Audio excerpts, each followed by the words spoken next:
Ooh, that looks tasty. Welcome, folks. Stay the Hungry Gamer is back for another episode of Boards and Brews. And today, for the first of many times, I assume, I'm joined by Original Don, one of the two designers of Backyard Chickens and co host of Dialing It In. And this year, I am going to be making a point to do the podcast more often. I kind of fell in last year with having a hard time scheduling other reviewers on. And as it turns out, we're going to be doing less of the dialing it in this year. So I asked Don to kind of be my co host for this. Pretty much it, well, at the very least, anytime that we want to do a podcast and I don't have another reviewer who wants to come on. And whether or not he wants to come on when other people do, that's to be determined. We'll see how much he likes it. Though the fact that he's wearing another another podcast shirt on this podcast makes me think maybe not. Did not find the merch link on your webpage. Well, you got to make You it. don't have a web page. That's what the real fan does. The real fan makes, their merch. I expect. You're right. I am failing you. You're right. Yeah, you need to get a white T-shirt and some puffy paint, and make it happen. All right, I'm on it. Next episode, puffy paint shirt. I hope. Good. All right, but so most of you have already seen or heard. Heard? Not just seen. Most of you have already seen Don go in. He's the one of the smart ones in dialing it in. And then there's me with the blather. So we're gonna kind of jump in to see what happens. So Don, you get to skip most of the rapid fire questions, but just so everybody knows, who the crap are you, and what is your brewed beverage tonight? Sure. So, crapper, I don't have as impressive an answer as your usual guest, but I am just the guest for when you don't have a real guest. So, the short version of everything Will said earlier is I'm always available. So when he can't get somebody else, there's me waiting in the wings. So anyway, like you said, I'm one of the designers. I'm the secondary designer of a deck builder called Backyard Chickens that was published earlier this year. Its primary designer is my son Adrian. He is 20. He was 15 when we started working on that game. It's something that we did for fun because we liked hanging out in the protospiel rooms at Bay Area conventions, and it turned into a real thing. By happenstance and by happy connections and a good friend who wanted to publish it. And so we're very proud of it. So that's who I am. My brewed beverage. So this is the work that I do for you, Will. I went to Fieldwork Brewing today and did a flight just to make sure I could pick a good flavor. It's just a coincidence that I had a work thing there. So I put it in a glass to be classy for you, but it is a Mexican lager called Campos de Rios. And I'm probably mispronouncing some of that, but it's very good. It has hints of like 7 or 8 different things according to the menu. The most intriguing one is corn pops. I'm still trying to find that in there, but it's very good. It's light and refreshing. It's great. I don't know that corn pop. That doesn't it doesn't sound good at all. But I was debating between this and a vanilla milk stout called Ice Cream Castles. oh, that sounds terrible too. It's pretty good. Oh, well, I'm glad you suffered and went out and got a flight. I am having a Fort Point Radler, which is their yuzu beer. Fort Point don't have a sponsor anymore. Still waiting for that call. They're not going to call, but they should. I would do it for like one beer per episode. Like that's all it would take. If you're like me, they text you all the time, though. That's true. I should start texting back. I'm like, yeah, this is great. Send me that. Send me that for the podcast. All right. But so let's jump in now. Those of you watching or listening, this is going to be a little bit longer than usual because it's been a while. And I have a lot of games that I've been wanting to talk about for a while. So all the ones that I'm about to talk about are not necessarily games that I've been playing recently, but I've played in the recent past and just haven't gotten around to making a video or talking about before in depth. So today, because Don is a captive audience and has nowhere to be, he's hiding from his children, we're going to do it. So we're going to start. I'll let you go first, Don. what have you been playing lately? And then after that, we'll get to what's on the table for next. Sure. So I like to actually follow the format, so I have been playing these games lately. What a I don't nerd. have them. I know. I don't have them all in front of me, but the first one that I had in mind, it's so pretty. I had to show it on camera. Also, this is one that you were kind enough to loan me. We played it together, and you let me take it home to play with the family. It's called Delicious. It's the first roll and write or flip and write that Pencil First Games has put out, and we're big Pencil First completionists here, so need to get my own copy of this game, of course. But their games are just charming. I think Ed is good at picking great artists. Herbaceous is one of his early games, and Beth Sobel was the artist on that game. And this is long before Wingspan, so he's obviously got a good eye. And I Delicious is think fun. actually, I think this is the Yeah, same artist that did Floriferous, if yes, I am correct. Now, but before yes, we keep talking about it, what do you do in the game? Because no, I will say yeah. that this is the copy that Pencil First was kind enough to send me. Mhm. And Don is the expert on this one because Don has played this game significantly more than I have. But so what do you do in the game? Just a 30-second overview. Yeah. So you're farming fruits and vegetables. You have 6 different containers of vegetables, and there are rules like all of the ones in this container have to be the same, and all the ones in this one have to be pairs, and all the ones in this one have to be different. So there are rules for what you can place in there. You score based on the highest row you filled up, and you're flipping cards every round, and drawing tokens out of a bag. And everybody loves drawing tokens out of the bag these days. And you pick a card and you take the token that's next to it, and that token will either show you a tool or a fruit. And you put the vegetable in an appropriate container, and you put the fruit. One of the cool things about it is like, so I don't know how good the camera work is here, but this is the sheet where you're planting your vegetables, and then you've got one big container for fruits, and then you have a secondary sheet because all roll and rates have to have 2 sheets now.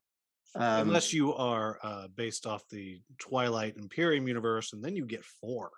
Absolutely, that's right. But the cool thing is you have like 12 turns in this game, and there are 12 circles to cross off here. One of them is I'm going to take one of the cards and I'm going to put it where it is, either upper or lower. And then there's another one that's I'm going to take both of the cards and put them in upper and lower as they are situated. And Then for there's those you I'm going just to take listening, when one he's and put it talking in the about opposite. upper and lower, when you place out Yeah, the cards at the beginning, you place one that is the top card, one that's the bottom card, and they correlate to the main board where you have spaces on the top of the sheet you're drawing on or the bottom of the sheet. yeah. So it probably doesn't all make sense, but the cool thing is like you have a limited number of each of those choices. And so as you cross them out, you're limiting how many times you're going to get to use it in the future. And eventually you run out of each and you get to that last turn and there's only one thing you can do and you hope it works for what you've been trying to collect.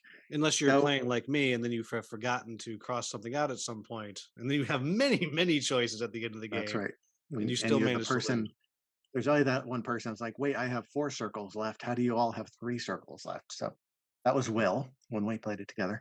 Oh yeah. Anyway, it's delightful. It's charming. It's a very chill game, like a lot of the pencil first games. They aren't all chill, but the smaller box ones that he puts out, delicious, floriferous, herbaceous.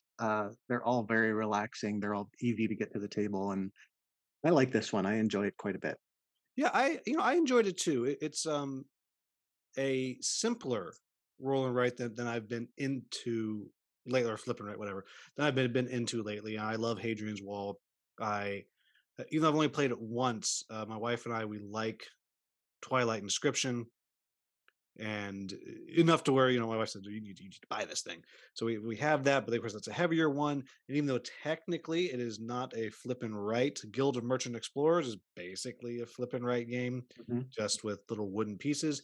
But all of those have more going on. They're longer games. This was quick. I mean, it must have been 15 minutes to play Yep, the game. yep, And but still thinky, interesting choices. Yeah. yeah, what I really like that top and bottom choice where you're picking the cards and then the ability to a couple times a game say, I'm going to take both. I'm going to take both Mhm, of them and put them wherever the crap I want. And mhm. I think making that choice is great because I'll be damned if at the end of the game I didn't think, I wish I hadn't gotten rid of. I do whatever I want with both of them. because I Yep. clearly wasted it. It was a stupid choice earlier, which I really enjoyed. And even though the what you're writing on doesn't have a ton of art on it, though I do extra points because it has draw your own Yes. environment on the back It of the has one. the black and white back where you can draw your own containers. Yeah. Bust out Fascinating. the puffy paint. The cards, this artist, I think her name is Clementine, I think is Mhm. her name. Clementine Campardu. Yeah, the way she draws flowers and plants and stuff is just stunning. So when you stop and Mhm. look at it, it is a stunning, stunning thing. But yeah, I enjoyed it. It's quick, it's easy. It's like it reminded me a little bit of Three Sisters, which is another one that I like, but just less. It's just less. Yeah. It's Three Sisters when you don't have an hour to spare. Right, right. An Yeah, hour. Who are you playing that game with? Oh my gosh, clearly not me. It's probably why I lose. This must be why we both lose games so much. probably. Yeah. All right, so I'll jump into to my first one. My first one is the one that's the furthest back, and that is Small Islands from Lucky Duck Games. And this is a very light tile laying game. It's got some interesting choices of you're choosing where to place these islands. You're building, as you can imagine, wait for it, small islands. And you're building these small islands and you're trying to make sure that on each island you have X number of symbols. The more symbols of the whatever's you're looking for, you have the points you're going to get. And it's just a really fast, quick, light tile laying game. I don't want to say it's like baby's first tile layer, but it's close. I mean, this is the one to where if you like tile laying games a lot, and you're like, oh man, I wish I could get someone to play all my Scott Caputo games with me, and you wanted to make someone get there, you could start them with Small Islands because it's got enough decisions to make, or it has interesting decisions to make. But really, every turn you're making one decision. Like that's all you're doing. You make one choice, put it out, and you go. It's really cute. It is a cute little game. Not for those who are looking for something super super heavy, but I also don't think that's what it's intended to be. And it looks pretty good too. It's got some nice art on it, nice everything. It's Lucky Duck, so you know you're gonna be able to find a copy. You haven't played this one in a while, have you, Don? Not. Well, that was riveting audio there. But back to you, Don. What's your next one? It's the first I've heard of that one, but it sounds interesting and love anything that will introduce people to tile laying. Yeah, well, Um, and I have to. I'm gonna just like circle back on that. I don't think Scott Caputo mhm, listens to this stuff, but I like most of his games, his all of his mhm, tile laying games. But I just can't get people to play him with me. Every now and then, I get someone to play 100 Tory with me. Another pencil mhm, first game, but no one will play Sorcerer City with me. I just and that's can't. a shame. Yeah, it's so much fun. I mean, the only problem that one I think has is you have all the different monsters and they all do something different, and you're regularly like if someone that gets a monster comes up, they're like, "Wait, what does this do?" And you have to like stop the clock and pause and explain it. But that's such a clever little game, but not Yes, one that we're technically talking about. Now, correct. I see the next one on your list is one that we just played together, so we can actually have a real conversation about your next one. Yeah, and by the way, I neglected to mention Delicious is designed by Steve Finn and Eduardo Baraf. And Eduardo is Pencil First Games, of course, and Steve Finn is a legend in his own right. But Yeah, he just does an amazing job of games that literally have one thing going on. mhm. Like there's one thing happening with his games and that does it well, and you kind of just get to look and pick like what's the thing that I want to do? Okay, what's the theme that goes with this one thing that I find interesting? And there you have it. uh, the next game, and I do not have this one in front of me, so I don't have the designer's name in front of me, but it's a recent Kickstarter that was delivered. It's a charming Euro called Encyclopedia, Yeah, I believe and the designer is Britannia. thank you. Yeah, Get it? Encyclopedia. Yeah, that's Get clever. it? Yeah. Uh, You know what? Only people our age or older get that. mhm. So yeah, Encyclopedia is a Euro. Like I said, this is a recent Kickstarter that was delivered. The theme is you're one of the researchers collecting information for one of the first encyclopedias being written. So it's set in the 1700s. The entire game is about researching animals. So apparently, the first encyclopedia was just about animals, which that's what science was back then. If you were a naturalist, you If researched only there animals. was like a series of books that we could look up Hmm. information in. If only that existed. Anyhow, That would be fascinating. Yeah. yeah. So anyway, I love this game. I've played it 4 or 5 times now at a few different player counts. We just played it 2 player the other day. Um, it's very fine tuned. You can tell that they did the development work on this game. In it you've got money as a resource, and then you've got these research cubes that you're going to be putting on cards, and you're picking animals to research. You're going on expeditions to the continents they come from to research their characteristics, and when you do that, you put the cubes on their cards, and then you publish your findings, and that's where you go to the publishing board. You take those cubes and you put them in the box for the traits, and all of that is end game scoring. The best part of this game is its dice placement. I love dice placement. Everybody draws four dice out of a bag at the beginning of the round, and then you place them on your board, and then on your turn you can use one of your dice, or you can take somebody else's die. And when you take their die, they get the benefit corresponding to the space where they put it. And that's fun. You find yourself saying, somebody else needs to take my die. I really need this $2. Or I really need to move my little reputation star a couple of spaces so I can get a bonus, which is another little mechanic on the player board. And, I really enjoy that. I was very frustrated playing with you because you would never, ever take my dice. Well, you should have gotten better dice. Now, I should have. speaking of that, I like this one too. I didn't. I couldn't get excited by it, and that it's initially it's my old reservation of crusty dry theme Euros. Even though, as we're going to talk about a little later, I'm starting to find more and more that I like, but I just Mhm.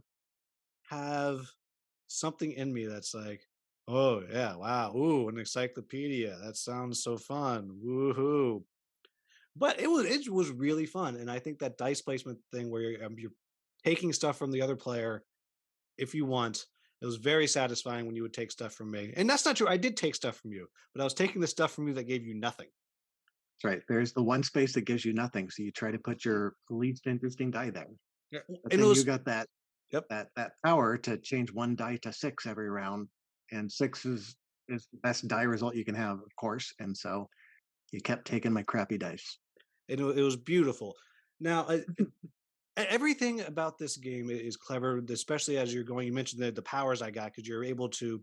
It's not buying, but kind of Mhm, buying with your dice these upgrades and powers, but you can only have 4 of them. mhm, So if you want to keep using one, you can't buy another power. But at the same time, at the end of the game, those turn into set collection. So you want to mhm. keep replacing your powers because that's going to be worth more points. It's very, Yeah. very, very clever as far as that goes.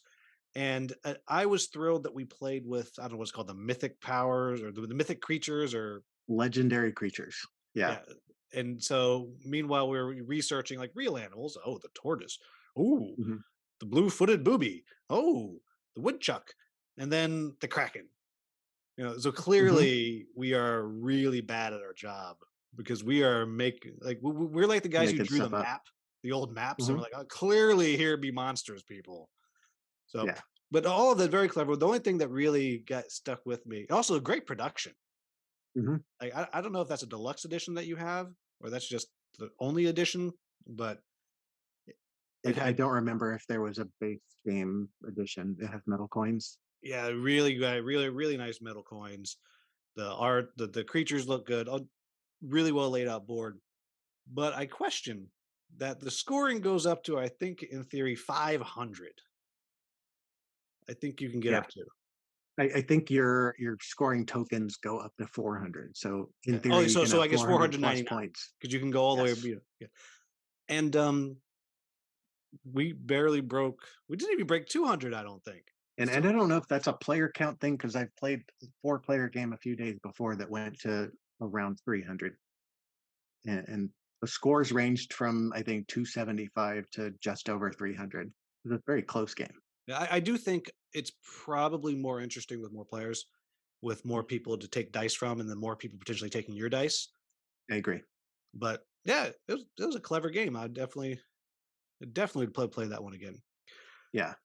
I'm going to judge them with 2 little ones, 2 quick ones, Okay. because I got 2 of them that now these I have been playing this past week and the week prior. I haven't played this, And one is called Buried Beneath. And if you're not watching, you're just listening, it's a Mint 10 game. Very small. It's a worker placement slash tower defense style game. And you build out your little town with cards. And each turn, you have a couple workers you can place out, which are townsfolk, because you are the hero that retired and opened an inn. And now the monsters are coming to the town. You're like, well, I don't want my inn to burn. So I guess I got to save the town. That's how things happen. I like that. Yeah, except you don't actually do anything.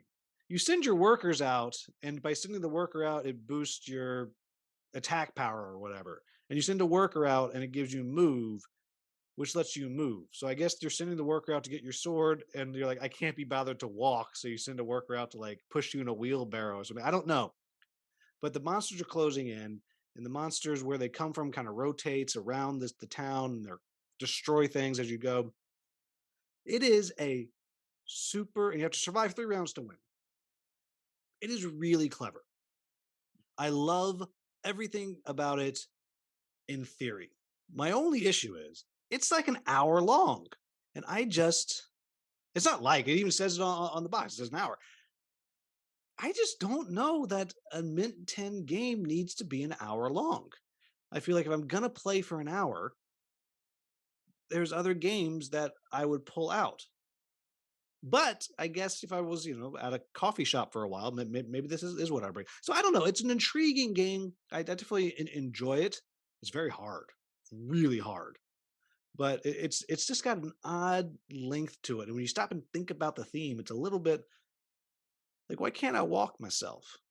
You know, unless of course I'm just doing it wrong, which is also possible. But on the flip side, it has a bunch of different heroes that you can be, which are all very different. They all have very fun powers. So it does make you want to kind of go back and play.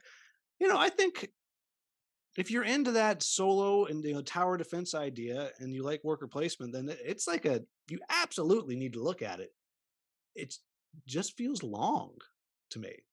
But I know you haven't played it. I should have maybe I'll put it in your hand on Saturday. You can try it. And then the other Yeah. quick one, I left it at school. It tells me how good of a teacher I am. It's sitting on my desk. It's called Pocketbook Adventures. Now, this was sent to me, said, "Oh, we want you to check it out before we do a crowdfunding campaign." I never heard when the crowdfunding campaign was going to be, and now it's done.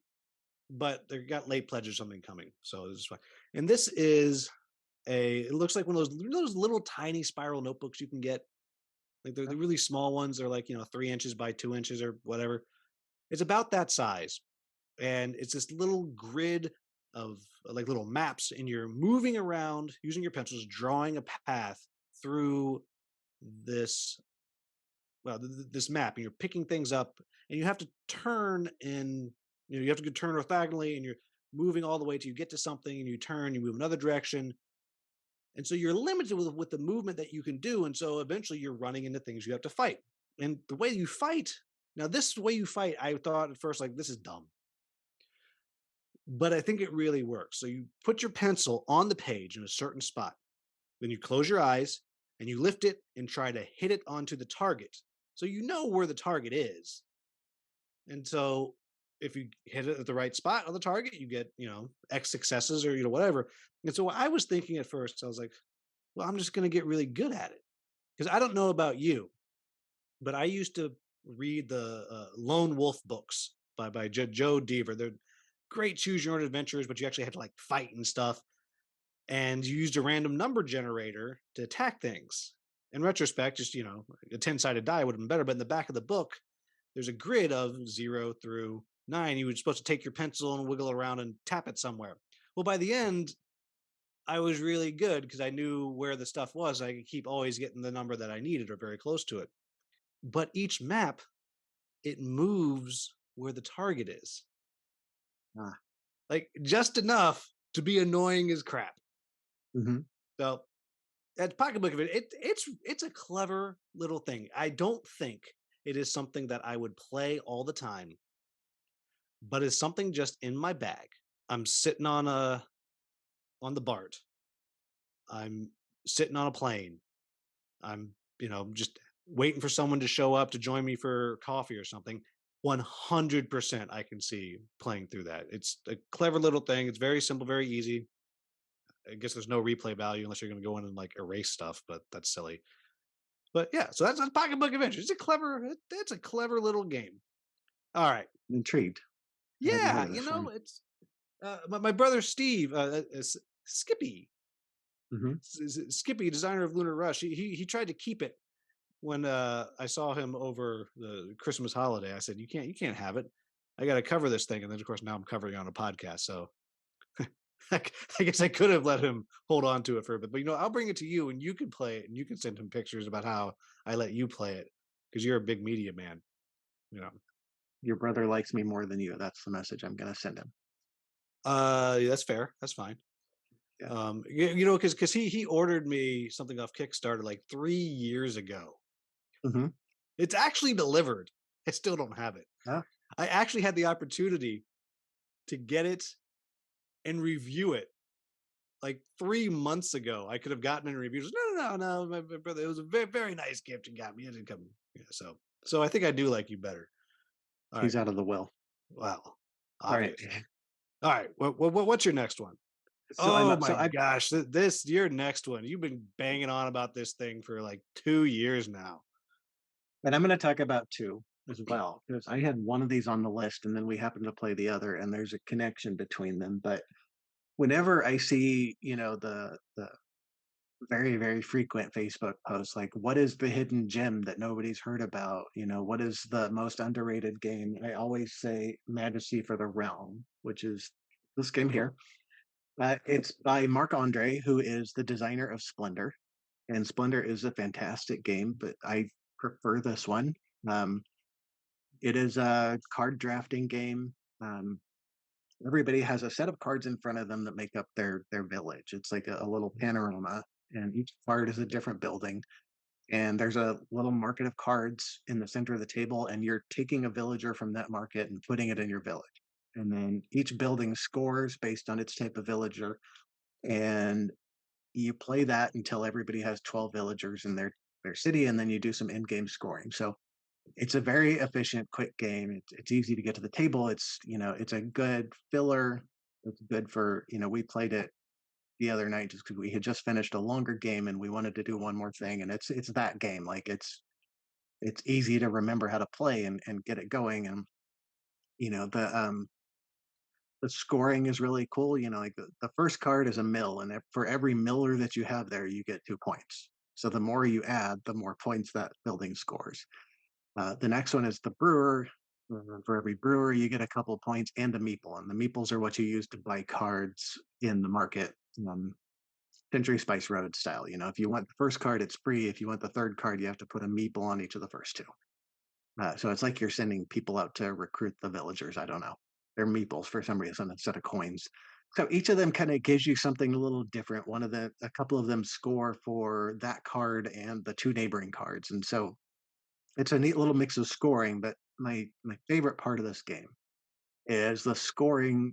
The points are tokens, little plastic tokens like the ones you get in Splendor. They're a smaller version, and they're just tokens with a number on them. But it just adds this tactile experience to the game that I absolutely love. And you have to And understand. So Don introduced this to me and my wife also. I don't know, mhm, I guess a month or two ago now. And yeah, they're nice little tokens, but there are very clearly not enough. So yes, you very clearly have to keep exchanging these hmm tokens constantly, and it's a weird counts. It's like ones, yeah. threes, 20s. There are ones and twos and then 10, That's and right. Yeah, then 1, 2, 10. 50, and then 100. So And you're when I getting say there's twos. not A lot enough of people, like you have to understand, Mhm. there's really not enough. And it's extremely intentional because you love fiddling with the poker chips in Splendor, right? You love playing with regular poker chips. If you're at the blackjack table or something, you're playing with your poker chips. You're moving around. It's fun. And so every time you score points, you're reaching out. You're getting some chips. And you get 5 twos, and you're like, oh, I need a 10 now. I'm going to make change. So you're constantly making change with this market. And you can find multiple threads on BGG of people, complaining that there aren't fives in this game. Why didn't they do fives? This is such a big production error. And it's like, no, it's intentional. Like they want you making change. They want that tactile experience to be part of the Some game. And people I, just like to watch the world burn, Don. yes, That's I think that's there's what. that. It could be that, but I like to think that it's a pleasant intention. Yeah. Anyway, I absolutely love it. I love just something tactile like that in the game. It's not necessary, but it just elevates the experience. And the game underneath is excellent.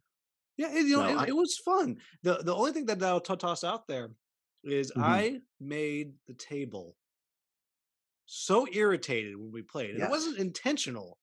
But there's soldiers or whatever that makes you Mhm, attack other people, and it doesn't cripple you, but it hurts you a little bit. And I kept taking them and attacking everybody, not because I wanted to attack everybody, because I was scared that you were going to attack me.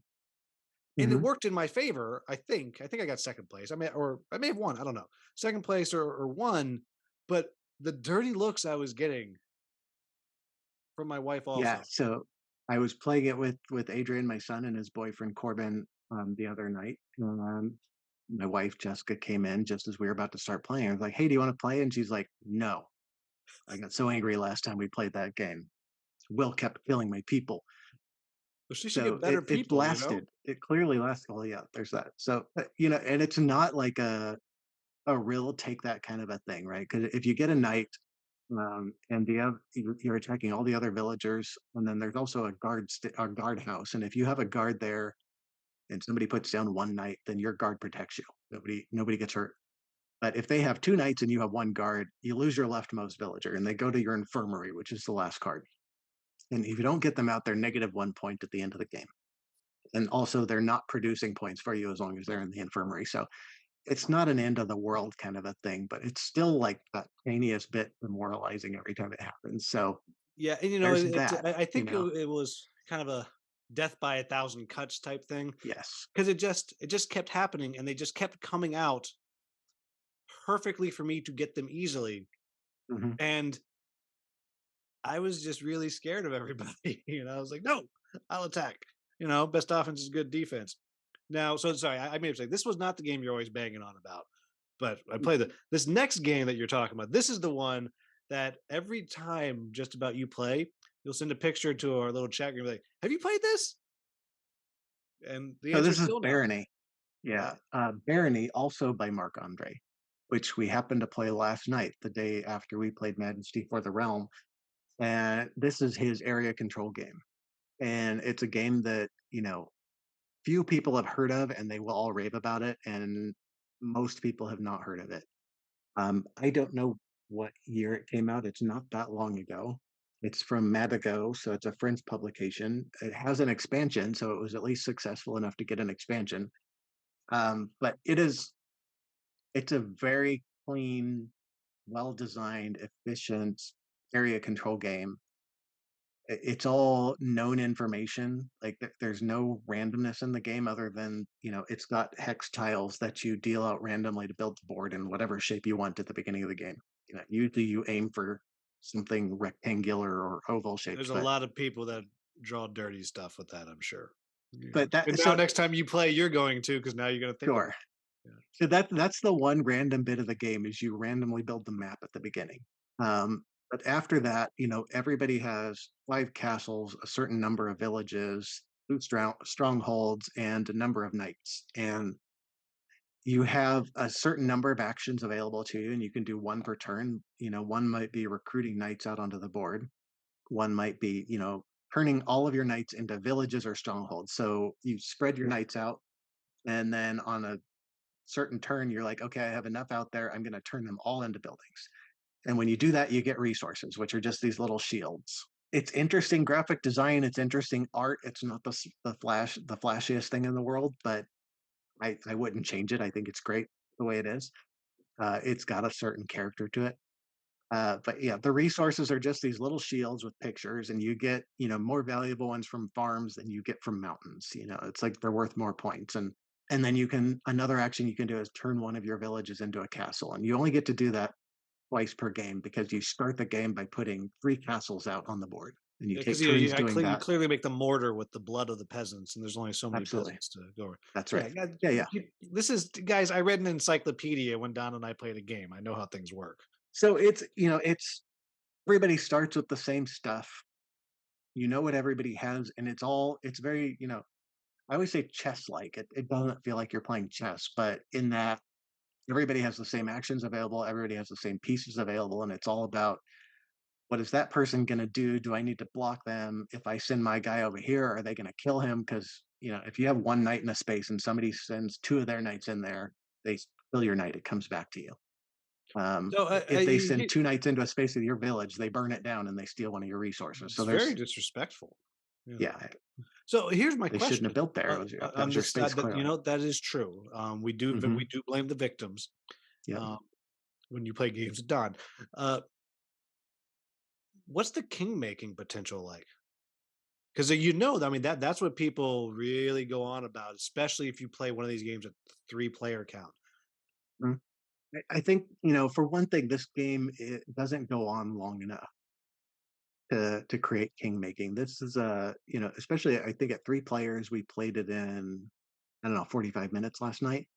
And granted, we've all played it before, so we knew what we were doing. We started right out, and you're never bitter enough that somebody else killed your knight that you want to help the other person win because you have no hope, right? Like Oh, that's I when can hold a king grudge, making Don. happens.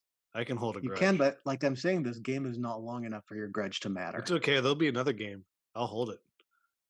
But it's just, it's more like you're like, am I going to do something to grow my resources or to build one of my cities, or do I need to do something defensive? There's not a lot of offensive. You're usually trying to knock somebody's stuff down because they're encroaching on your a territory that you want, or occasionally it's you want to burn down their village so you can steal one of their resources. But there's not a lot of that. Mostly, you're trying to build your own sandcastle and not knock other people's down.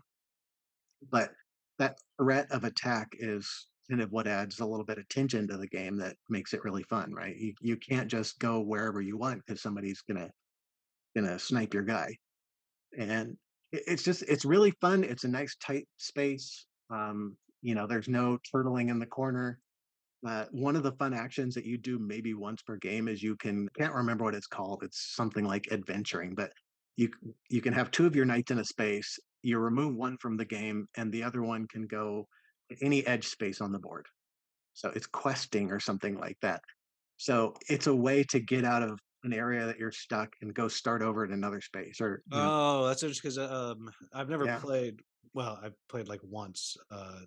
Terra Mystica or Mhm. Gaia Project, one of those two. One I've of heard a those. lot of people saying the big thing is if you aren't smart, you can just get trapped in the corner and you're done. Mhm. So that's interesting. Yeah, That's what worked a way around it in that kind of a game. All yeah. right, I So maybe. so you'll enjoy it. I'm eager to introduce it to you, and I think your wife would like it too. I No, don't think no, it's the mean killing enough of that her it's knight. going to No, make her no, mad. no. She does not. She will be upset. You kill her Well, you knight. know better. You just won't do that. She will. Um, You would think I so know better. How did Majesty for the realm go? well, there's that. You have That every was a turn. learning game, though. Yeah, and I Yeah, haven't learned yet. apparently not. All So right. anyway, I love this game. It's something that I heard a couple of folks on podcasts or something talk about how great it was, and decided to get it, and it really is fantastic. So Blender is a great game. It's a lovely introduction to engine building, but these games just feel unique to me. All right. Well, I look forward to We the will next time play you it. send me a picture of it and ask me if I played it. I can't wait. All right. So my next one is one that I can't see you ever playing, like Oh, good. ever. Let's hear about it. And I just posted a video yesterday from the day of recording, and that is Dungeon Universalis. This is the biggest sandbox out this side of Dungeons and Dragons, or whatever it is that we're playing now because of the Hasbro open game license thing that's going on.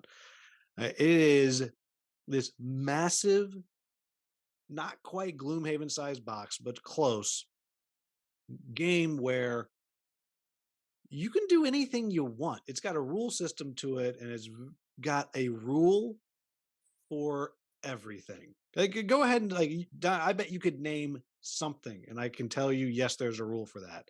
Something that sounds like you might be able to do. There's a rule for it. Go ahead, pick something. Pick something. Can you cook a chicken dinner?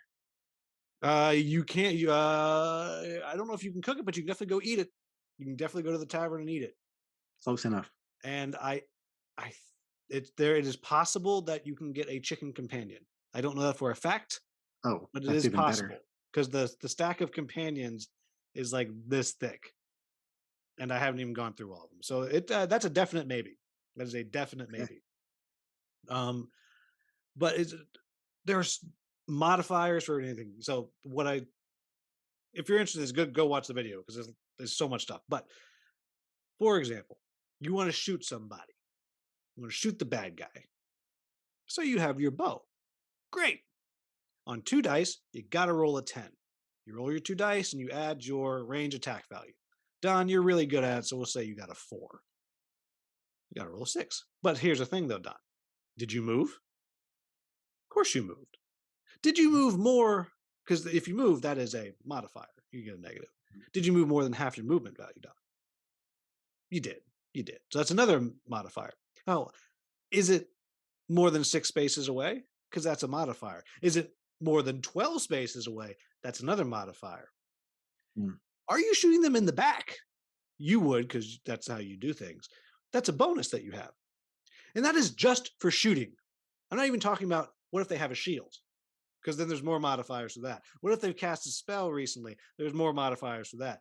God forbid you roll a snake eyes on your dice, because then literally your bow might break. Now, of course, when they're blocking when you shoot at them, God forbid they roll a 1 or a snake eyes, because then their shield might break. That's just shooting. I'm only talking about shooting. I'm not talking about moving. I'm not talking about running. I'm not talking about moving through the dungeon where if you move too far away from somebody, you're splitting the party. Don't split the party, because you split the party, you roll a die and see if the evil GM is going to play a trap or something on you, which I will say, you can play this with a dark player. You can play 1 versus minute. You can have someone be the bad guy, and then every time you go into a dungeon, they have a set of cards and points that they can spend. And so anytime you do anything, they can be, oh, whoa, whoa, whoa. That door, that door's locked. Oh, no, you thought that was a door. That's a portcullis. That's a portcullis that will drop a boulder on you. Like anything you want. It does everything. And it has a very cool overland big map, and you move around from region to region. And every time you move from one region to another region, it takes a week, of course. You roll a die based on the region, you may have an encounter. And that encounter might be something nice. Oh, you found chickens playing chess. Roll an intelligence check to try to cook and eat them. Or maybe you run into bandits. Bandits are here, you have a choice. You can just roll a check and see what happens, or you can go do an entire combat adventure that takes the place of the adventure you were going on instead. Or maybe it's something good. And the stack of these is huge because there's, I don't know, 9 different types of terrain that you can be in. Even the cities have one. Every city or wherever you go to has different things that you can see. Maybe there's a shrine in this city, but you don't want the shrine. You want to learn how to cast a new spell. So you got to go all the way across the map to the place where they has the magic school. It's insane. Now, it's also fun. Like it Hmm. is a fun game if, for me, you're willing to just ignore crap. Like just ignore, like how much immersion do you want? Mhm. And for me, I don't really care about like how much weight I can carry. Like Yeah. I eyeball it, like yeah, okay, yeah, that makes sense. And yeah, whatever. We leave the other stuff outside. I'll roll a die. Maybe it gets stolen. Like, yeah, like whatever. Just move on. But what's neat is the game clearly is made that it encourages that. It very clearly is a system. You can put whatever world you want in it. You can make up your own world, use their world. It's got 3 huge campaign books of stories.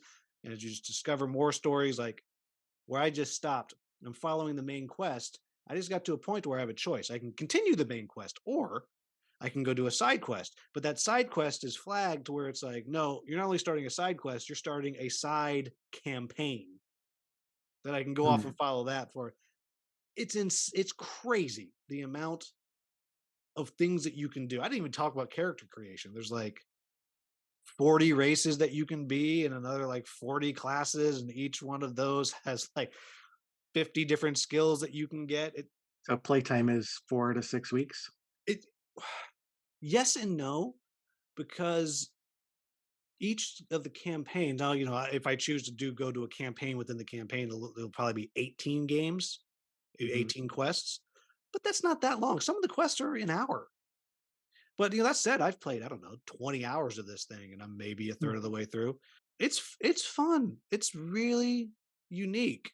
It almost feels like it's solo D&D in some way. It's very clever. I can see people loving it or hating it. I enjoyed it. I don't put it as like one of the top dungeon crawls of all time, but it's definitely up there as one of the most unique. I mean, super super clever. I just backed the new stuff and just got like the new books and stuff. It came with this huge bag of stand. It wasn't a bag; it was a box. But the person who sent me the game, the insert got damaged, so I just threw that away. And I had this huge, like 2 gallon plastic bag full of standees. I just sold those to somebody. I'm like, I'm not. I have little tokens that I'll do. I'm not digging through this bag to find a spider standee or a chicken or whatever. But it's people love the people who love it. They love it, and the people who don't like it, man, they really hate it. Anyhow, yeah, this is not. Well, you play role playing games, so maybe you would enjoy it. I don't know. Yeah, sometimes I do, and I do like a sandbox. You said that's a sandbox of sandbox games, and I like sandbox games. I like being able to. When I play video games, I like open world games where you can just wander around and like, oh, the princess is going to get killed if we don't go save her. Okay, but let me go get this guy's chicken for him first. Yeah, right. I mean, he needs the chicken. Breath of the Wild is one of the greatest games ever. So I love that kind of stuff, but then when you describe, shooting your bow and there's 7,000 modifiers, like this is for Dungeons and Dragons players of the 1970s. Yeah. Yes, You it is know, interesting they had because more time on their hands. It's like yeah, I'm going to shoot my bow. Okay, let me get my slide rule out, and we'll figure out what you did. yeah, it's interesting. I when I was finishing up the last one I was playing, it was all pretty quick, and I will say they did Okay. do a good job. It does come with poker card sized reference cards. It, it Hmm. it is pretty quick to figure the things out, but it's just I'm encouraged by that. there is just a rule for everything, and it's just about deciding how much immersion do you want, and Mhm. where do you want to be like, I'm not going to do that. And I've never felt more comfortable being like, yeah, I'm not doing that. Nope, ignoring So, that rule, ignoring that so you whole don't. section of rules. Well, that's good. The fact that that option's there is great. I mean, that takes some work to make that possible and not break the game. So that's interesting. And so, are the reference cards good enough that you're not digging through the rule book every time you want to do something? Yeah, they're pretty good. I found that I was definitely now. What's not good? I totally forgot about this. In my video is there's an index at the back of the main rule book. Mhm. It is useless. Ah, It just it'll you're looking up how to advance your characters or level them up, and it'll say, oh, that's on page 22, 49, and 112. And it's just like every time like the word is mentioned, it'll be there. So that's frustrating. But for the most part, the stuff you do all the time, it's decently easy to find it. And like I said, I don't feel bad about just ignoring it. I'm like, I can't find it. I'm just gonna do this. Now let's move on. So yeah. that is Dungeon Universalis. It's cool. I'm holding on to it. I'm actually really excited because I have another game that's very comparable coming called League of Dungeoneers, which is very similar in this kind of open world sandbox adventure. And so I'm very excited to put them next to each other and compare because no one has shelf space for both. Which one's it going to be? All right. What's your? Oh, you've done all. Oh, so I'll do my last one real quick. Yeah, like I said, we're going long on this, but so this is one that I bought because I loved their most recent design from these designers, and the most recent one is Revive, and this is an older, well, I guess I think it's 2019, so it's well, board game years, that's like ancient. Mhm. Called the Magnificent, and it's one that shows up. on sale places all the time. So I finally picked it up on sale. And this is you're running a circus and you're putting on shows, and it's a dice drafting action selection game. It's not really a dice placement game Mhm. because you're going to draft a die and you're going to put it on one of your 4 cards that you have, which the card you put it on will give you a bonus, but has no relation to what you do. Every die you take, you have a choice. You can move one of the wagons, which is where you get more resources. You can build something in these little polyominoes that you're building up your camp. And if you put things out in the camp, you're getting bonuses for whatever you cover, or you can do a performance. That's it. And depending on the dice you use, you start looking at the colors and you add up the numbers, and that tells you how many shows you can do and whatever. But that's all you're doing. And you're going to pick up new circus tents as you're going with moving the caravan around, which allows you to do more shows. But that's really all you're doing. And then at the end of each round, you're going to throw away one of your cards, and you're going to score whatever the condition is at the bottom of that card. And then you'll draft a new card from the tableau and a new little ability that gives you a little bonus. And it's really cool. I've only played solo. I played 3 solo games. It's a beat your score, also known as it's a how few points did you lose by?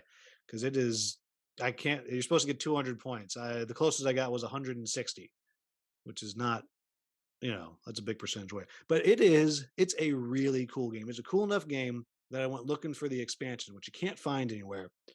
But I have a friend who lives in Canada who's coming to visit, and so I was able to get it shipped from Board Game Bliss to him. And so he's going to bring it to me. And it's Canadian dollars, so it's practically free. Yeah. Uh, it is a cool game, and it's a for a board game, tiny little box. Just it's really cool. It's really cool. And I know you have it, but you haven't played it yet, right? That's right. I've been itching to play it, but one of those things. I bought it when it was on sale once, just like you, and just gotten into the table. We've gotten through all the games we've been playing. This is officially far and away the longest games that we've been playing. Thank you for everyone who's still listening or watching. All right, what's on your table to play next? Yeah. So this will be a quick topic, but Star Wars Rebellion is sitting on my table right now. It's the box is sitting on my table, but yeah, I'm playing it tomorrow with a friend who's coming over. We usually, my local game group is 3 of us, and we usually get together every couple of weeks. It used to be every week, but the other friend isn't available, so I said, why don't we play something 2 player? So we're going to play Star Wars Rebellion. This is a fantastic game, and anybody who's played it will tell you that.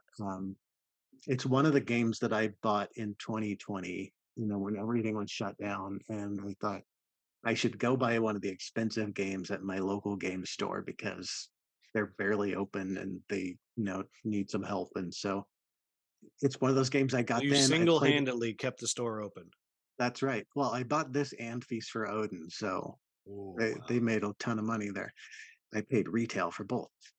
So anyway, it's one of those, it was an opportunity to like go buy things I'd been eyeing but just hadn't bought, and then played them with the family at home when we couldn't go anywhere else. So they created joy for us, but this is a fantastic game. It's immersive into the Star Wars universe. I've played it a couple of few times with my son William.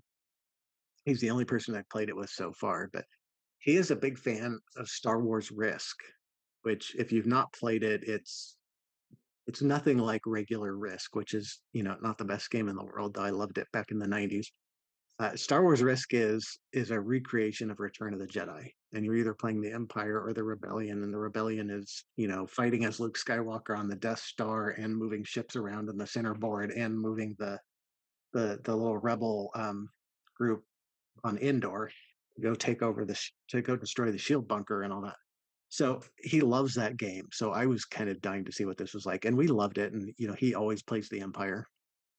He loves playing the Empire in both games, and so yeah, it's just a really immersive game. The theme is obvious, like the Empire is trying to find the rebel base, and the rebels are trying to stay away. And there's a clock to the game, that can end immediately if the Empire discovers the rebel base, and that's basically the whole game. I need to refresh myself on the rules before we play tomorrow, but it's great. Yeah, I've played this a few times, and one, absolutely get that expansion. Hmm. Like it adds a few cards to it, but it makes battle fighting significantly more rewarding. So to definitely get that, yeah, it is. It's a long game. There's a Yeah. lot going on, but it can be very, very satisfying. And there's moments where you feel like you're doing the movie. So the first time I played, I was playing the Rebels, and it was looking bad. Like it was definitely looking bad. And an amazing moment happened. Now, it wasn't an X-wing, but my opponent had two Death Stars going around. And I guess he just wiped me out. And I said, "What? You're gonna leave that one Y wing alone? You're gonna do that?" And I swear to you, he was like, "Your Y wing can do nothing to me." I had the card, blew up his Death Star with one Y wing, won the game. I felt like the end of the movie. It was just awesome. And Beautiful. the other time that I won as the Rebels, I remember very like I put the damn base on Hoth. I was like, "This is what's happening. You will Hmm. never look there," Hmm. and didn't go close to Hoth the whole game. I was like, "Where was it?" I was like, "Hoth. Haven't you watched the movie?" He was so mad. That is a it deserves all the love it gets. It's just long and it is a complex game. There's a lot going on. I'm itching to play it. It's been at least a year since I played it, and so I'm excited. Are you an Empire man or a Rebel this time? Do you know? I don't know. We may have to flip a coin. I Ooh. haven't asked my other friend if he has a preference. All right. So the next on the table for me, it's a twofer. One is a game I'm constantly talking about in the monthly menu that I want to play. But you and I and Bernie, our friend Bernie, and somebody else, I don't know, we are going to play Vindication on Saturday. I've been trying to get it back to the table forever. That's happening. And the other thing I have on my table is a game I'm talking about recently called Monasterium, which you've played with me. But I'm Beautiful particularly game. excited about it because apparently there's an expansion, which I didn't know existed, which is really hard to find, except BGG had one in their BGG store. And I paid way too much money for 9 tokens that are the size of a quarter. I mean, I paid $5, but for 9 tokens the size of a quarter, and this card of rules. But this is a dice drafting, but it's got like this reverse dice draft to start each round, where you're monks in the donkey cart and you're sending initiates and making stained glass windows and making soup and getting rosary beads. And there's everything thematically that I hate about Euro games, but it's just so fun. So I don't know if we're going to play it also on Saturday, but I'm hoping that we are. And that's the one I got up on my table for next. It's incredibly dry. It's a very beige euro, but it's fantastic. Well, except for the stained glass. The stained glass has some color. Well, yeah, it's beige in terms of mechanics and flow of the Yeah. game and all of that. It's as beige as any other beige euro. Yeah, Bernie it's did ask me to bring unsettled, so we'll see what we manage to get. And I think I'm bringing more. Between us, we're bringing more games than we'll be able to play. it's a good thing he doesn't have any But we'll games. do our best. Moving into our topic that we're talking about, and this one we didn't actually talk about the topic. I just kind of made it up, but this should be relatively quick. We don't have to dive in deep. And so I thought we could be salty here. We could be a little bit Mhm. salty. And so the topic is, what is the biggest turnoff you have in regards to a game? Like, what is it that'll make you say, not playing it, not buying it? I don't care how good it is.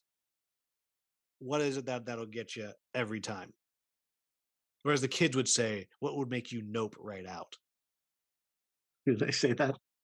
Uh, so first of all, this is a good question. I don't usually like negative questions. When somebody says, "What's the most underrated game?" I'm like, get out of here. Talk about something positive. And then But then you go back and you're like, Barony. but this is a personal preference thing. What just doesn't bring you joy? And for me, it's social deduction. I've not played a social deduction game that I really enjoyed. I have watched midnight games of Werewolf, that were entertaining as heck, but if I'd been in those games, I would have been miserable. Yeah, just oh my god, I'm with you on that. The closest to social deduction that I enjoy is hidden role. Mm, Like, that level of social deduction will be okay. What are you? yeah, What are you? Like, oh, I can get behind that, but yeah, the games like Werewolf or Mafia or what I just like and I don't care for hidden movement either. It gives me the same feeling, especially when it's one versus many. You know, I'm the one person, I have all the information, you know nothing, and you have to blindly guess until you have enough information to deduce something. It's just it's frustrating to me. And I don't care which of those two people I am. It's frustrating. And I was in one hidden movement game where the first player got AP in the first turn. And I was just like, you have zero information. It matters not at all which thing you pick, and you have AP already. This is going to be the worst experience ever. And so, and it can depend on the players, but just it's not a mechanic that neither of those are mechanics that I enjoy. So yeah, those are probably the primary turnoffs. yeah. I'm not huge in hidden movement. There's a couple that I do enjoy, and there's a for me hidden movement. They need to be a faster game. Like Mhm.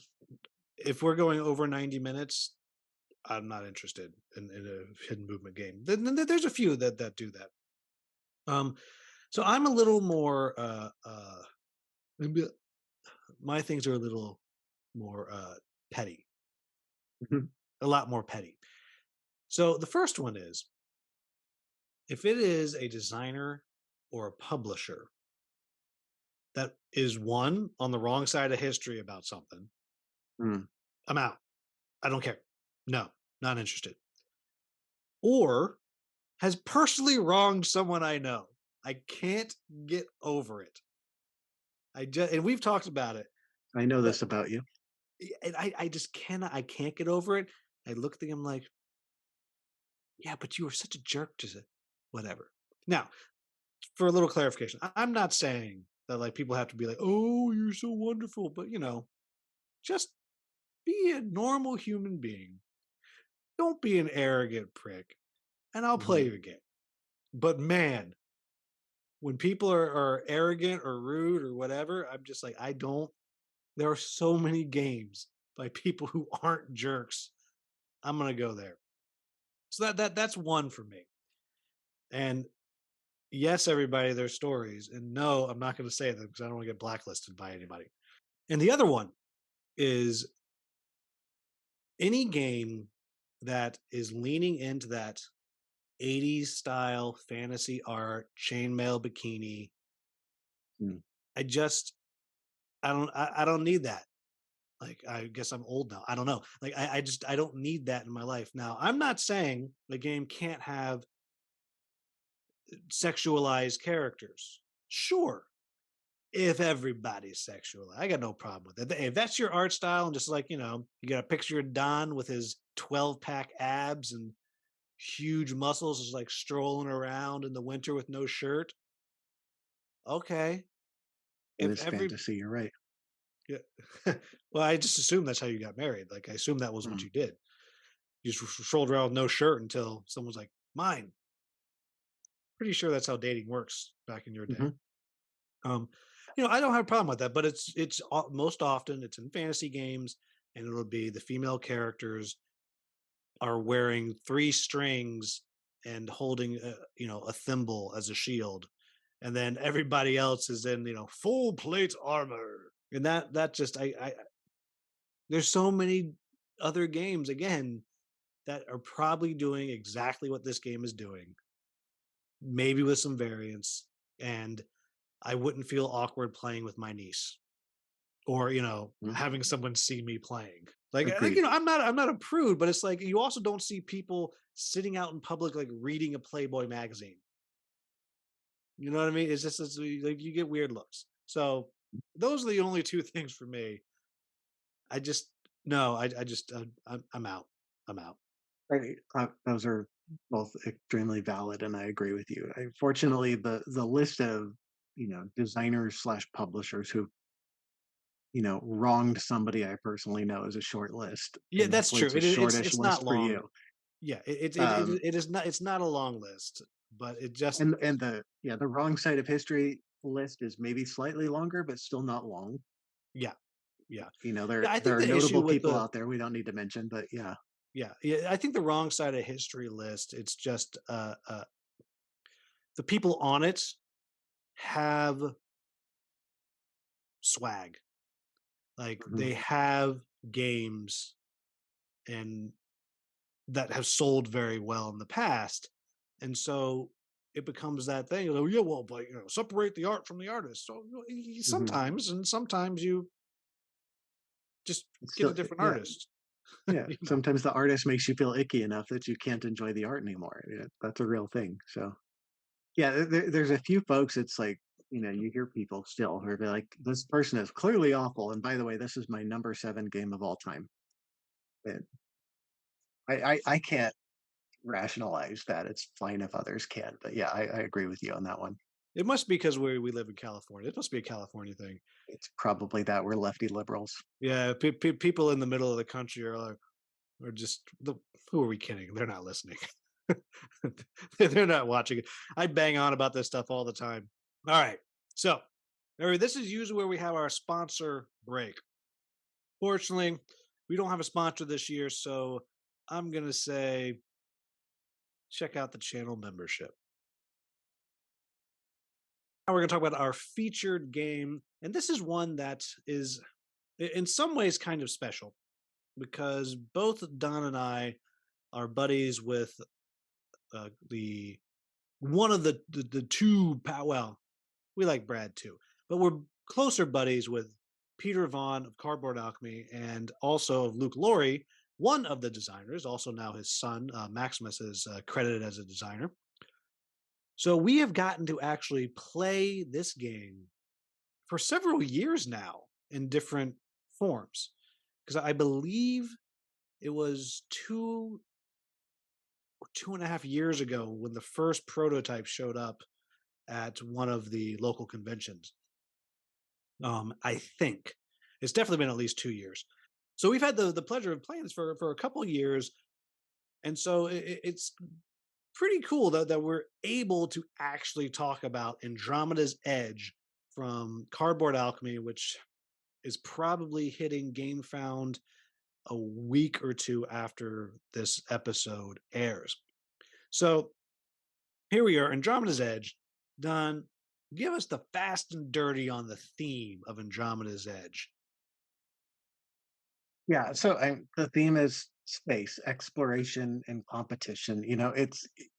We're exploring planets, we're gathering resources, we're building settlements, and uh, sorry, it's been a little while since I played. I'm trying to remember the names of the buildings, but You know, you're building I played like structures. I played like 2 weeks ago or 3 weeks ago, and I don't. There's a monolith. There's a monolith. There's an There's an observatory. observatory. Yeah, Yeah, so a you're building factory structures on. in a city. Let's go with city. I feel like Sure. there's a city. Yeah. So it's exploration, it's settling in space, it's competing over planets, it's gathering resources, moving up tracks, and now I'm going from theme into mechanics. How But dare you take my mechanics? And it's so the theme is space exploration. that's right, with lots of factions. Hmm. And so mechanically, this is, I don't want to say every Luke Laurie game, but maybe every Luke Laurie game smashed together, thrown in a pillowcase, beaten against someone you don't like, and then shaken back out. Because there is something from all of his games in there. And what you're left with is a lot of Dwellings of Eldervale. You're gonna Yes. that's the most analogous one is Dwellings of Eldervale. But you have the same type of activating your tableau that you have in Cryo. Hmm. You have the combat mechanic from Dwellings of Eldervale and a little bit of the kind of the dwelling mechanic. There is from Power Grid. What comes from Power Grid? You didn't design Power Not Grid. Power Grid. Manhattan Project. Energy Empire. There it Oh, is. Energy You know Empire. when Yeah. when it's just one of those dry Euros. Probably has an Energy power. What do you? yeah, They're the it same thing. probably has an unhappy white dude on the cover. One of those games. Yeah. Energy Empire. It's something that was pulled from Energy Empire also. So that's got a tableau building element to it too. It's got building structures, although the structures are cards in that game. There's something very specific from Energy Empire, and I'm blanking on it too. But yeah, I was hoping that you remembered because Luke literally told me at one of the conventions. I just can't remember. But point is, all these things are in there, and it truly does feel like it's built on mostly on the bones of Dwellings of Eldervale, where you are putting a worker out on the board, and each of your workers has different powers, different things they can do, and you're going to activate the planet or area of the universe that you land on. And if you're too close to one of the raiders or the monsters, they're going to come in, they're going to attack you, you're going to have to fight. And you're going to be collecting moons that have resources on them. You're going to be building new ships because you're going to be building new ships, getting your resources, and the biggest thing is building out your tableau. And this is where it moves away from Dwellings the most, because Dwellings you built a tableau in Dwellings. Mhm. But to me, Dwellings was not a game about building a tableau. It was about making sure you have the dwellings out there. That's where you get the big points. it's And I right mean, there in the name. oh, yeah. Oh wow, I didn't see that. I didn't get that at all. But the tableau building in Andromeda's Edge to me is far more robust Mhm. because you build or you can build a lot more thing than you can get spell cards or whatever they're called in dwellings. So you have these huge tableau that you're building, and the ways that you can activate different things on the tableau is much more intricate. And then along with it, so you're doing all these dwellings things, but you're also going up these 5 different tracks. And as you go up each track does something different. And going up each track is giving you different bonuses that are in-game bonuses, immediate bonuses, and new ships, and blah, blah, blah. There's so much stuff going on. So I told Don I was going to do the mechanics in 90 seconds. That took like 5 minutes because this has to be the heaviest game that Luke Laurie has ever designed. Like it has to be. Absolutely. This is far more complex than Dwellings, Yeah. which is not a dig against either game. This is just different. This is a more complex game. Yeah. So With a when lot this more was in it. Yeah. initially starting, I was joking that it should be called Space Dwellings in Space to the Death of Mhm. Space, because it's what it sounded like. But it's truly, to me, developed into something different. It's way crunchier. I mean, Mhm. it is way crunchier, and I also really appreciate that some of the stuff that people get so salty about in dwellings they've looked at. Like, I don't know if you ever get salty about it. I don't, because my dice rolling is terrible no matter what. But Mhm. people get really salty when you're fighting in dwellings because it's that combat where if you roll a 6, that's the winning number. So Mhm. my 1 die could beat your 6 dice if you just roll trash. But it's even mitigated that because if you have a whole bunch of ships, if I have 3 ships, anytime I roll a 2 or below, I get to re-roll it. So it's taken all these different things that people complain about, and they've just slightly modified it. It's very, very Yeah. clever the way that they've done that. Um, Yeah. I think the dice mitigation is really cool in Andromeda's Edge. I do want to say that the people who get saltiest about the dice combat in Dwellings have read about the game and never played it we also call because them it's losers, meaning they uh-huh. lose the game, not that they are personally. I mean, maybe they are. But Well, they never play the game, so they lost before they even start. Because, there are people that read it and don't think it sounds like fun. They think it sounds too simple, and it's fun. It's cool. It's quick and efficient, and there are stand-up moments in every game. And who doesn't love that? So I think the people who criticize it the most haven't played it. But that's dwelling. So, but yeah, the mitigation in Andromeda's Edge is interesting and cool and different, and I like it. yeah. Now, you and I have something very in common in this game. Hmm. We've We never both won. suck. No, no, no. I've won. Oh, I you have one. did. You're probably I just playing went. against me. No, I went down to Los Angeles Hmm. and I played against Peter Vaughan, a friend of his, and Chris Strain, who also works at Cardboard Alchemy. and I won. It was Oh, good for you. glorious. I should have quit and never played again because the next time I played, I got waxed. In general, you and I are usually competing for third place. Is Yes. usually how that goes. But I mean, what do you like? What do you not like? So what do I Peter Vaughan like? can't get to you. He can't get in your house. What do I Luke like? might be able to. Probably. He's pretty cool. Pretty resourceful.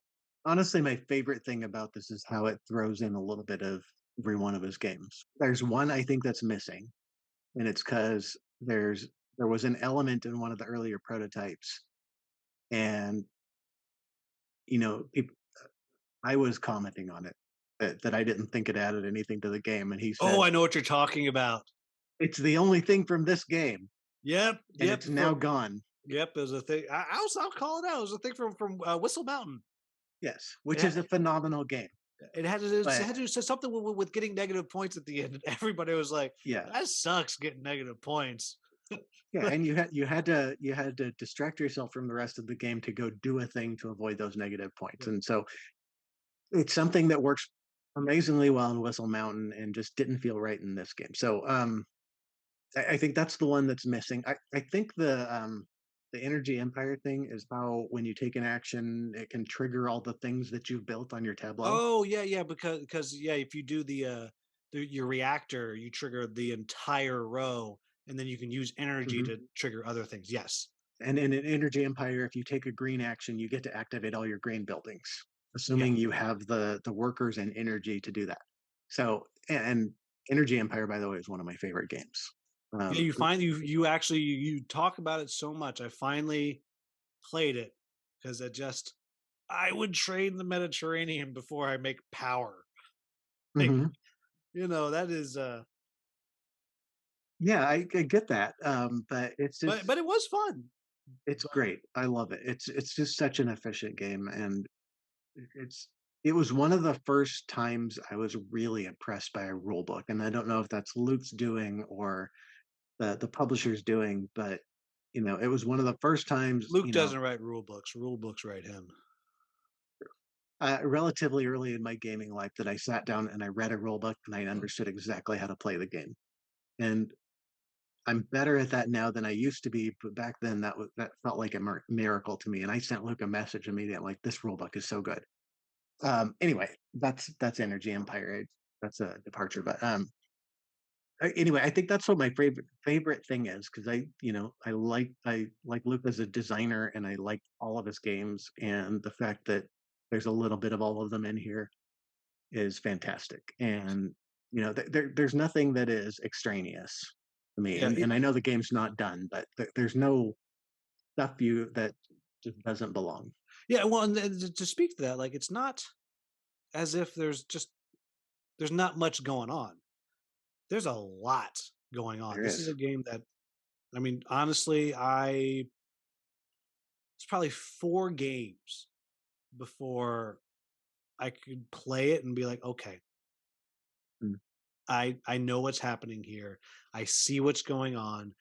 I understand why I didn't do well. I couldn't do better because I'm an idiot, but I understand. Like I'm not surprised by anything. But that's a lot though. That's a lot going on. One of the things that's really satisfying to me because I've played it with Luke several times. Boy, that man likes his game. Like, He does. I admire that. Yeah. I don't think there is anybody that likes Luke Laurie's game more than Luke Laurie likes his game, which is beautiful because I know so many designers that are so tired of playing their Hmm. game. No, Um, more power to him. There, yeah, there might be, Dan George might like his games as much as Luke likes his games, yes, yes, you could put and he that. enjoys the heck out of them, Yep, but that and is that's it. how it should be. Yeah, Yes. I think we're talking about the favorite thing. I really think for me, just that managing the tableau Hmm. is so satisfying, and you have so many options because you have 4 different. I'm gonna call them tableau tracks you can build. It's not really a track; you're not going up it, but things you can build out your tableau, and you get so many bonuses by building your tableau. Every time you get a card, you're going up the track. You go up the track, you're going to get a thing.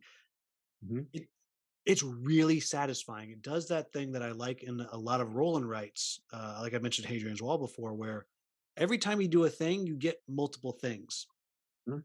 which is very, very satisfying. Yet at the same time, it's not forgiving. I mean, you have Right. to play a good game. If you Yep. don't play a good game, you're going to lose. I take it back. I lied to you, Don. I lied. Here's what I like the most. The factions are very different, but if you lean into what your faction does, and I've started doing this every time I play, like, okay, this is what the faction does.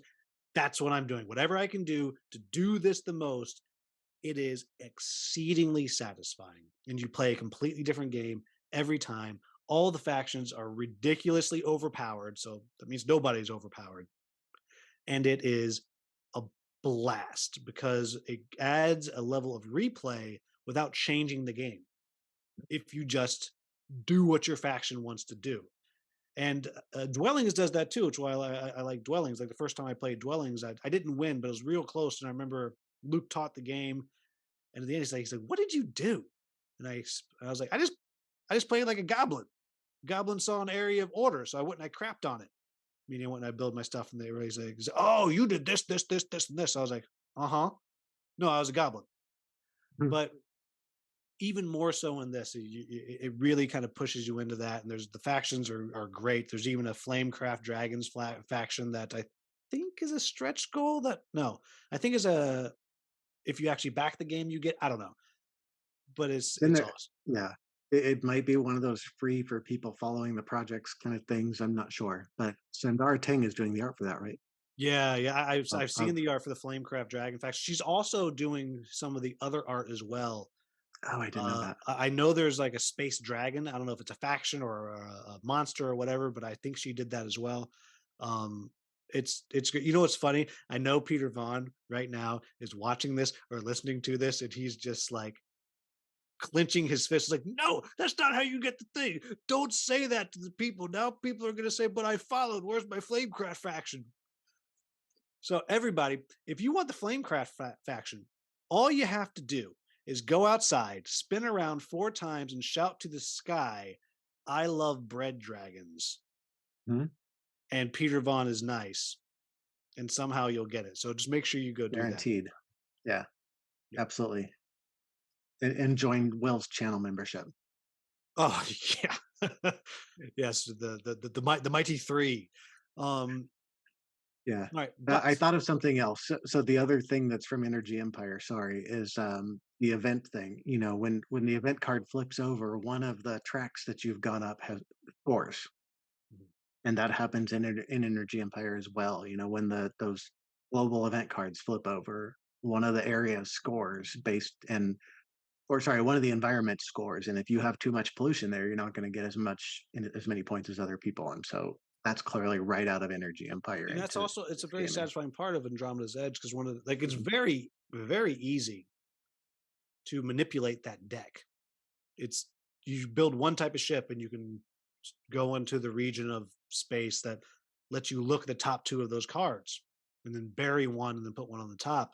So you can sometimes you can get this kind of game of chicken. It's not really chicken, but I'm gonna say game of chicken, where people are swapping out those cards on the top, and then you suddenly get into this thing where like, oh gosh, I got to go back there because I got to make sure the thing that I'm going to get the most points for, but I don't want Don to get any points. Very, very satisfying the way that works out. But not Mhm. everything is sunshine and roses. All right, not on boards and brews. What are what are your quibbles with it? I'll let You're you going to have ponder. me go first. Yeah, my only real quibble with it, and I already alluded to it, is you got to play several times before you Mhm. know what the crap is happening. Not that the rules are hard, not that it doesn't make sense, but there's so many things going on. It's really easy to overlook something. And like we mentioned at the beginning, that this is definitely the heaviest game that Luke Laurie has designed. I mean, this is a heavy game. It is significantly heavier than Dwellings of Eldervale, and It's also significantly more Euro than Dwellings of Eldervale, which is good or bad Mhm. depending on your perspective. But Yeah. it's less focused on that area control. It feels less focused on the area control. It's less focused on the combat and the dice and the card play. Though there are some great card play adjustments to this, and more focused on those tracks, which again, it is good or bad. That's all I got. And of course, there's no Beatrice the board game dog and chickens faction in the game, which is a complete miss. Well, we have not seen the stretch goal list yet. That is true. That's Yes. true. I'm still waiting for cows, Space which cows. which is an inside joke from a Dwellings live stream from years ago that I think irritates Peter every time. So I like bringing it up. All right, Um, so we need on one side of the card, it's mhm, Beatrice the board game dog and chickens. mhm. The other side of the card is space cows. Yeah, absolutely. Like that's $1 million idea. Everybody wants this. So quibbles. I was gonna say something similar. I'm not. The game is not done. Obviously, like the the game found project has not kicked off. So much harder to say than the Kickstarter hasn't launched. Anyway, the project hasn't launched. The game is still being developed. I think it's changed you know, significantly since the last time I played it, which was a few months ago. Mostly because I just keep seeing Luke post pictures saying in playtesting amazing changes to this game with Maximus. So It's possible that he took a whole bunch of pictures in one game and he actually hasn't played in months. He just changed the lighting. He's just posting amazing, amazing update. Amazing I update. find that hard to believe because he's a tireless designer from everything I've seen. Um, Adrian and I design, by spending an hour once every 4 months on a game, which is why Backyard Chickens took us 3 years to make. All that aside, I was going to say something similar. I'm not sure this is going to be an easy game to teach. Um, it's not going to be an easy game to teach to non-gamers for sure, but that's not who this game is for. Oh my gosh. Okay. Real talk here, Mhm, Flamecraft people. If Flamecraft was one of your first games because it mhm. was so pretty, and you're right, it is. Gorgeous. Andromeda's Edge might not be the next game to go to. The next campaign that they're doing that I can't talk about, but I've seen stuff, that will be your game to go to. Sure. Because this game is for the hobby gamer that has been there, is crusty, has been around, has done conventions, doesn't have a problem sitting at the table for 9 hours. Maybe he's wearing a diaper, so they don't have to that's who this game is for. Said, look at the Game Found project and read the rulebook and watch some videos. Maybe you're ready for a giant leap forward in your gaming career. Everybody's different. That is But true. yeah, this is a gamer's game. It's got a lot of mechanisms in it. They're mostly my favorite mechanisms. Um, my favorite thing in the world is multi-use cards. I'm not sure there are multi-use cards in this game. I don't recall. No, Cryo has just multi-use cards, which I think are amazing. yeah, But I don't think it other does. than that, Other than like if you get a module, it'll mhm. send you up a track, and then you'll put it in your Tableau, and you can use it later. And you can maybe put a moon on it also. That's about Yeah. it. But I love engine building, and this game is all about engine building, and so that's fantastic. So I don't have a lot of quibbles at this point, other than that I've never won. Um, it just might be difficult to teach. I'm not sure. Uh, It's it hard to say. it is. I've seen it taught it, but it's hard to teach, not because there's anything hard. It's not like when we played Feudum, Mhm. which is hard to teach. Yeah, I don't remember anything about it. Can't wait to play again. Um, Yeah. actually, no, that is true. I am really looking forward to playing that again. But Mhm. it's just there's just a lot. There's a lot Yeah. of things you have to understand to be able to play. And if you just jump in and get the very, very basics and learn as you go, you're going to be halfway through the game and then I get it, and I've lost. Mhm. So it's just, you got to play like 4 times before you really get it, which might be a tall ask for a game off Kickstarter. I mean, a lot of people, they'll play a game twice and they send it on. But I Yeah. do think, I mean, I've played this game, I don't know, 9, 10 times now. Um, Not counting the solo games that I played, and it's got a lot. It's got a lot going for it. It's the other thing is it's going to be a huge box if you get everything in. I don't know that for a fact, but I feel like I know that for a fact. It's going to be a real big box. Yeah, it may be bigger than this dwellings box, No, probably. can't be. It's not going to have sound bases. I'm still counting on those light up player boards. I keep telling Peter that's the next thing. Yes, right. So, you heard it here first that unofficially there's definitely going to be LED lights or something, and something's going to light up. Hmm. You can program them too, different colors. Yeah, yes, you can make them go different colors, and Yep. the minis will be remote controlled, so they fly. And they will flash when it's your turn. Ooh, So that there goes that person that's like, oh, it's my turn. yes, these are good ideas, Peter Vaughan. I hope you're watching.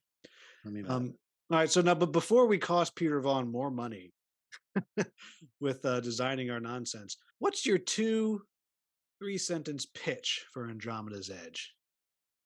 I didn't put this in our spreadsheet. I just thought about it. But like, well, what is your pitch?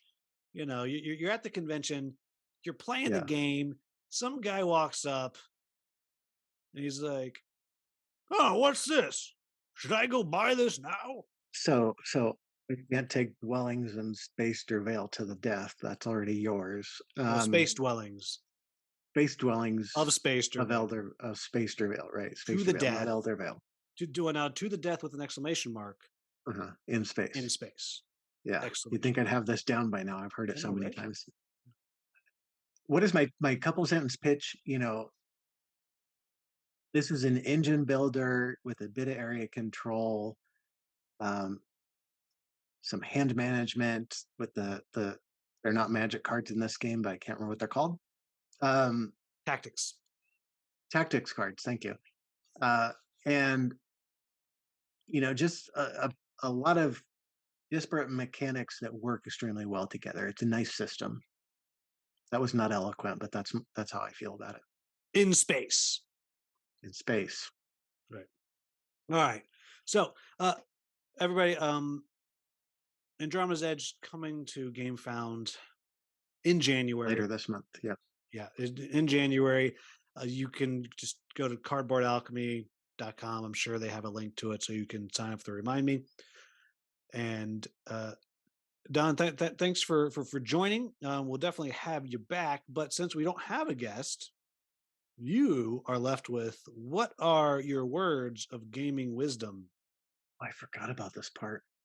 It sounds really dumb, but just, play what brings you joy. Don't feel like you have to play everything. Find out what makes you happy. Play that. I think we're going to play Splendor tonight just to make it a Marc Andre trilogy, and that's fun. So I don't Is know. that all the Marc Andre games? Do you have all of them? I have no idea what else he's No, done. I'm sure he has other things. Those are the 3 that we have. So right now that's the trilogy. All right, everybody. So this was a particularly long episode. We are going to do our very best to have this be a little bit more regular. And thank you so much, Don, for joining. And as always, please leave whatever thoughts you have down in the comments. If you're watching this video, if you're just listening, come check out the video and leave some comments there, I guess. I don't know. Make sure you go check out August Games and get yourself a copy of Backyard Chickens. It is charming as all heck. Very quick. And don't ever play with Don because he will obliterate you. Played not too long ago. He just wiped the table with us. My wife had never played. He's like, I don't care. I will destroy you. He didn't say that, but that was his actions. In any event, as always, if you found this video or podcast interesting and useful, please like, subscribe, share, whatever it is you got to do to get the podcast every time it shows up. As always, thank you so much for watching or listening. Have a wonderful, wonderful day. Say bye, Don. Take care. No, I said say bye, Don. Right on. There it is. You That would not is like this one. so dark. It's called Ice Cream Castles. Oh I gosh. forget what this has hints of. I mean, you know what the theme is, right? Space. I'm gonna try to keep it to 90 seconds or less on the mechanics because it's either 90 seconds or 30 minutes. Like, you know what I mean? Yeah. Like that's what I told Dan he gets $5. He didn't seem to care very much. I was like, you should be very excited about this. That's going to make a major dent in your shipping issues. A board game dog and chickens faction for Andromeda's Edge. Oh, yeah, yeah, Yeah, together. definitely. Yeah, I mean, clearly Beatrice is the captain, and the chickens just run around and do it. They will fight over that. That's part of the charm of the faction.